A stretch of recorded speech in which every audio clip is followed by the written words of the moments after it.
আসসালামু আলাইকুম, স্বাগতম আমার ছোটোখাটো ব্লগে। হয়তো অনেকে দেখতে পারছেন আমাদের নিয়মিত। আমি চিন্তা করছি এখন থেকে সমাজের ভিতরে লুকিয়ে থাকা ছোটোখাটো অনেক বিষয়ের প্রতি আমি কিছু কথা বলবো।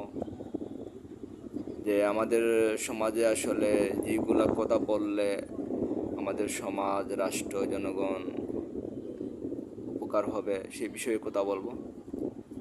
তো আজকে আমি প্রথম দিন হিসেবে যে বিষয়টা নিয়ে কথা বলবো সেটা হলো আমাদের পারিবারিক বন্ধন। আমাদের একটা গর্ব করার মতো বন্ধন রয়েছে, সেটা হলো পারিবারিক বন্ধন। তবে খুব নিষ্ঠুর এবং নির্মম পরিহাস, কষ্টদায়ক, পীড়াদায়ক যে কথা বলতে হয় সেটা হলো এই জায়গাটা আমাদের দিন দিন ভেঙে যাচ্ছে।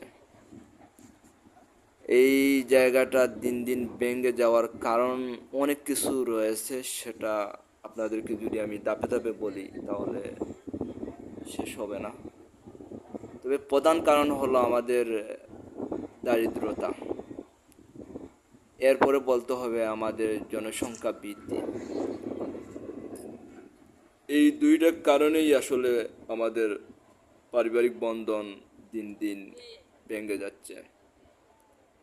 আমি প্রায় জায়গায় দেখেছি, আগে বিশাল বিশাল জমি দেখতাম, কিন্তু এখন ওই জমিটা দেখা যায় 4 ভাগ, 5 ভাগ, 6 ভাগ হয়ে গেছে। খুব কষ্ট লাগে। আপনার সম্পদ যদি 5 লাখ টাকা থাকে, 10 জন মালিকানা থাকে, তাহলে কত করে পাবেন? সম্পদ যদি 5 লাখ থাকে, 2 জন মালিকানা থাকে, তাহলে কত করে পাবেন? বুঝতে হবে আপনাকে। এটাই হলো আমাদের সমস্যা। আরও সমস্যা রয়েছে, এরপরে ভিডিওতে কথা বলবো।